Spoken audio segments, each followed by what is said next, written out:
Hello friends, I hope you guys are doing well. I'm congested, so that's why I sound like this. But anyways, in today's video I want to share with you how to overwinter your pollinator garden bed if you have one. If you don't have a pollinator garden bed, I'll also share some tips with you how you can help out the pollinators in the winter season also. Anyway, so let's see which end we should begin. So I've shared with you how I created this pollinator bed, and I've been adding plants throughout the season in here. So in front of us, this is a hardy hibiscus. You could see everything is becoming, you could see all the plants are becoming dormant, right? Tis the season. So I wanted to do this video now so that way you can use these tips if you did not know. And if there's any tips that you want to share, please go ahead and leave it in the comment box below so we can learn from each other. Alrighty friends, so first question is how to help out the pollinators over the winter. Very important. When I started this, friends, I had some black-eyed Susans, as you can still see them here, and then I had maybe 3 or so echinacea, and I mulched it the first year because it was just a bed, and then I got the idea to create and make this into a pollinator garden bed, so I stopped mulching it. Okay, just for the first time it was mulch. So for me, with a pollinator garden bed, you shouldn't mulch it. Very important. So you want to keep a mulch free area where those pollinators such as your bumblebees can hide their nest in the ground. Yes, so if you look all here, let me move this. If you have mulch in your pollinator garden bed, friends, just take your shovel and just clean some away. As I said, the bumblebees love to make their nest in the ground where they could just go in the ground. They don't have to try to penetrate the mulch, right? They just go straight underground itself. If your pollinator garden bed is covered with mulch, just get out in your garden and just take a shovel and just clean away some of the mulch so that way they have spots to lay their eggs in. Second tip for you how to help out the pollinators over the winter will be the leaves. Friends, you see all these leaves? Yes, that's what I do. I have one tree above me. I'll show it to you in a second. The sun is out, and I collect the leaves and I just throw them there. That's what I do, and that helps as a blanket to insulate for caterpillars and their eggs, believe it or not, friends. Yep. So for example, right here we have some fallen leaf from the tree, so the caterpillars and their egg would just naturally know how to go underneath here and hide. Friends, I can't explain it, but it's amazing how nature is, right? And not just that, it provides nutrients for the caterpillars, because you know the caterpillars love to munch in the leaves. So it's nutrients plus it's a shelter for the caterpillar and their eggs. So let me show you the tree right here. Alrighty friends, and here's this tree I was telling you about the leaves fall. Alright friends, see all these leaves here? So what I do, I just pick them up, rake them up, and I simply toss them in here. That's what I do. You can see some in here already. And now it's not just for the pollinators too, but it's good mulch for the ground, right? And you can see a ton of them in here already. So that's what I do. If you have trees with leaves in your garden, don't throw them away. Don't compost them, don't throw them out, just simply put it back in your garden bed. It acts as a great mulch for your garden. Alrighty friends, let's see what other tip I have here for you. Okay, so very important is the plants. Do you see these plants in front of us? I'm not sure if you've heard, I've said it several times before, the cornflower. Leave your cornflower dry blooms up. Very important. These, you might say they're unsightly. For me, they don't bother me, but I'm encouraging you to leave them upright. They provide winter source for the birds, the pollinators, the birds in particular, I should say.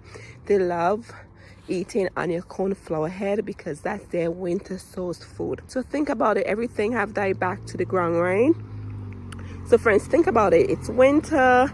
There's no trees around. There's no source for them to get food. They depend on these dried flowers in our gardens, such as your echinacea. Liatris is one too. Let me take you over here. The liatris is not in my pollinator garden bed, but it's over here. So all this, I leave all this up for the birds. You should see them out here picking at the liatris. Yes, it make great food for them. I think there's some signs they were here already picking at it. So that's what I do. I leave liatris up, I leave cornflowers up. Sedum is another plant, not in my pollinator garden bed, for another plant. So I'm sure you have a lot of these pollinator plants in your garden. If you don't have a specific garden for your pollinators, that you can leave up and help support the pollinators. So for example, right here, do you see all this? This cone head, the birds were out here. Yes, all this damage is the bird, and then the seed gonna fall to the ground and you get new trees come spring. The seeds will fall and you'll get new seedlings come spring. But once again, leave all this up for your pollinators. And also, friend, a bonus point with this too is that it makes great winter interest in your garden. It actually does. So all of this is just for the pollinators. Alrighty. And I know now is season when we want to cut back our plants and clean up our garden bed. Try not to do that. Try to leave some of these plants up for your pollinators. So friends, I do not cut back anything in this pollinator garden bed. Nothing. I leave it like this, and I leave all these foliage to fall, and they fall on the ground, and they provide that shelter for the bees and all of that. And that's it. I do nothing.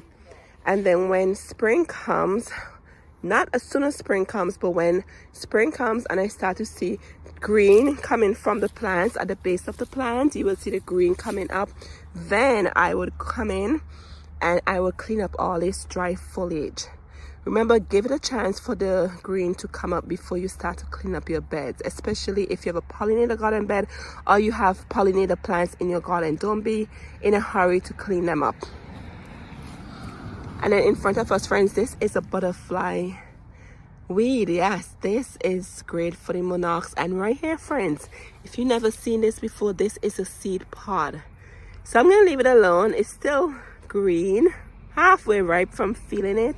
So I'll come in here and I'll pick it, and then I'll make more butterfly weed with this. And what I do, friends, I just put these seeds in the winter sowing method. You can put them in the garden right now, but I like to use them in the winter sowing method using the milk jug, and I get a lot of seedlings. This year I got a lot of seedlings. Do you see all these in front of us?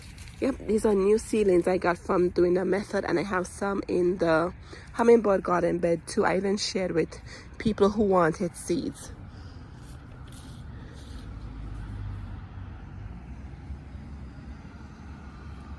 So right now, friends, it's getting cold, so these pollinators are in here. Those bees that we can see, the carpenter bees, different bees, they're hidden in here. So I don't, as I said before, I don't do anything to disturb this area, okay? I just leave them as is. For example, the praying mantis would lay eggs that survives the cold winter. Yes, so who knows that, right? So I did some research and I found out the praying mantis will lay eggs that survive the cold winter, and they probably have an egg somewhere in your garden. Your bare eyes will not see it, but they're there. The ladybugs stay dormant in the winter, and they love to hide in tree holes or logs or underneath logs. So if you have any logs in your garden, just leave them alone. I have some in the very back where we cut down a tree and I just have them there, so I just leave them alone. There's a lot of insects that go and hide out in there, right? But as I said, I just leave it alone. So very important. So I have one tree here in the pollinator garden bed, so who knows if anything is hidden in here. Right here I'm seeing this unusual looking, I don't know what that is. Just look at that, friends. I've never seen that before. I have no clue what it is, but guess what, I'm leaving it alone. That's the whole point of having a pollinator garden bed. And also from my research, I found out that butterflies and native bees over the winter time, they lay their larvae where they would hide them and shelter under the leaves from the fallen tree leaves, as I pointed out to you. So as I said, I'm here and I'm like, oh, you can't see anything, right? You can't see anything, but they're in here. So very important just to leave these plants up for the pollinator. And if you don't know, just simply do some research and you will see what information you can find about the plants if you have any pollinator plants in your garden. So echinacea, black-eyed Susan, liatris, there are a lot of hardy hibiscus, butterfly milkweed, There's so many pollinator plants out there, but as I said before, what I put in this bed here is just for the pollinators. I do my research before I put any plants in here. I may also add, I have a bird bath in the center here. Yes, it comes in handy in the summer when the birds are looking for water or they just need a bath. I love when they bathe in this bird bath. They just splash the water all over. But also what I do, if it rains, this bird bath will collect water. Or if it snows, the snow will go in there, and then when the snow melts, it will turn into liquid, right? It's another source for them to not just food, but also just some water. And then today, friends, I have this beautiful sedum. So I'm gonna go and plant this sedum in here today. This was one of those clearance plants from Lowe's. The reason why I'm putting this sedum in here, friends, is that in the spring, come early spring, okay? These foliage would emerge from the ground and the birds would pick at them. That's their food source early spring. They would pick at the foliage and till they can get their berries and their normal food when the weather warms up, right? And at the end, in addition to the sedum, friends, I've noticed, so when I leave my sedum up, let me take you over here. So I have this bigger sedum up, and here's a perfect example. Look at the foliage. This is what I'm talking about. All those foliage, like something was picking at them, that's the bird. They do that in the early spring, even in the summer, and then eventually they stop. Early summer, they will just leave it alone. Late spring, early summer, they leave it alone. But friends, so what's gonna happen here, this is gonna become all dried up, right? And then there's different bees that love this dry foliage here, and the birds also love the dry foliage. So this for me is another great pollinator plant, and it's also great in the summer when it's blooming. The bees, oh my goodness, the bees will be on here non-stop. It's amazing, right? So just another tip for you, not just for the winter, but also think of early spring before they can actually find their food on their own. So I'm gonna go ahead and put the sedum in here just for the point I just discussed with you. Since I planted the sedum, let me get the container for you. So this one is a fire sedum. It blooms summer and fall, and it's non-hardy from zones 1 to 2. It'll only get 18 inches wide and tall. So I put the sedum in here. So what I'm gonna do now is to yes, friends, I'm just gonna go around here and pick up some of these leaves and then I'm just gonna cover it at the base of the sedum and just put some in between other plants in the pollinator garden bed. And friends, with this bed, I've told you guys before, this gives you every season of interest. So we have spring, where I have a lot of daffodils in here. I have alliums. We have summer interest. I have gladiolus in here. We have black-eyed Susans. We have echinacea. We have lilies. We have this beautiful hardy hibiscus. We have butterfly milkweed. And then in fall, this is your fall interest with all those summer plants. Most of the summer plants go into fall, like your echinacea and your black-eyed Susan. And then in winter, friends, I think I shared a winter video with you too. In the winter, as I said before, all the foliage will die back to the ground, and you're just gonna have these dried out looking flowers looking at you. The black-eyed Susan will stay like that. The echinacea heads will be like that for the birds. What else? This guy will stay like that. And then this makes a beautiful structure in the winter, friends. Yes, so with your hardy hibiscus, all the leaves fall off, right? And then what happens is that the stems become really hard stick, where you could probably use them to stick different plants in your garden, and it stays just like that. And then when spring comes, what I do with this, friends, when spring comes, this is one of the last perennial to emerge from the ground. So if this is the first time with a hardy hibiscus, it's not dead, okay? It's just one of the last to emerge from the ground. So in spring, I will see some new growth down in here, and then I will clip off these dry stems to 6 inches. And always be careful with your eyes, because this almost just poked me there. But let me show you what I did in this spring of this year. So do you see underneath there those 6 inches stems looking at you. Yes, that is what I did in spring. So spring of 2025, I'll do the same thing, cut down all these green stems, which will be dried out, right? 6 inches in there, because this blooms on new wood. It doesn't bloom on the old wood, but it offers really great winter interest in the garden along with the other perennials.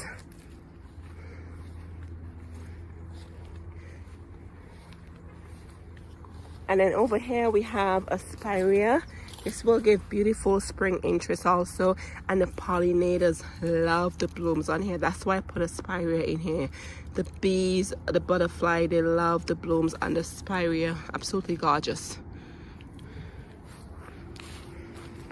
But anyway, friends, I hope you guys are doing well, and I just wanted to make this video and just share some tips with you. If you have a pollinator garden bed, I'm sure you probably know this already, but if you did not know, maybe you learned something from this video. Or if you have these plants in your garden but not dedicated as a pollinator garden bed, what you can do to help out your pollinators, right? If you think about it, without the pollinators, would we really have food, right? Because they help in our food production. We need the pollinators to pollinate our squash, you know, different veggies we eat to give us that fruit or veggies. So very important with the pollinators.